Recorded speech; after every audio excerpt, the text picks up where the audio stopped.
ఎన్నికల్లో ధన ప్రవాహం పెరగడం మంచిది కాదన్నారు బీజేపీ ఎంపీ జీవీఎల్ నరసింహారావు. దక్షిణాది రాష్ట్రాల్లో ఈ ధన ప్రవాహం ఎక్కువగా ఉందన్నారు. తనకు టికెట్ రాలేదని చాలా మంది ఫోన్ చేసి బాధపడ్డారని వెల్లడించారు. కొన్నేళ్లుగా విశాఖ బీజేపీకి కంచుకోటగా ఉన్న కుటుంబ నేపథ్యం కారణంగా తనకు పోటీ చేసే ఛాన్స్ రాలేదన్నారు. ఈ మాటలు చూస్తుంటే కూటమిలో సర్దుబాట్లు కొందరికి మింగుడు పట్టం లేదనే వాదన బలపడుతోంది. అప్పుడు విశాఖపట్నం భారతీయ జనతా పార్టీకి కంచుకోట లాంటిది.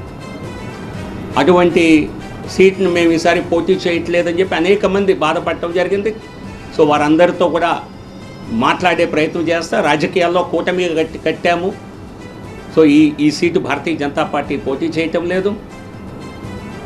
కొంత కుటుంబ నేపథ్యం కారణంగా భారతీయ జనతా పార్టీకి ఇక్కడ పోటీ చేసే అవకాశం రాలేదు. అయినా commitment for Vizag, development of Vizag ఇది నిరంతర ప్రక్రియగానే చేస్తూ ఉండాలని చెప్పి, సో ఈ సందర్భంలో విశాఖపట్నం అభివృద్ధిపై నేనైతే రాష్ట్ర వ్యాప్తంగా అందరూ చేయాలని కోరుకుంటాను. కానీ ప్రత్యేకంగా నేను విశాఖపట్నంలో ఉన్నాను కనుక విశాఖ అభివృద్ధికి ప్రతి ఒక్క ఎమ్మెల్యే అభ్యర్థి, ప్రతి ఒక్క పార్లమెంటు క్యాండిడేట్గా నించున్నవారు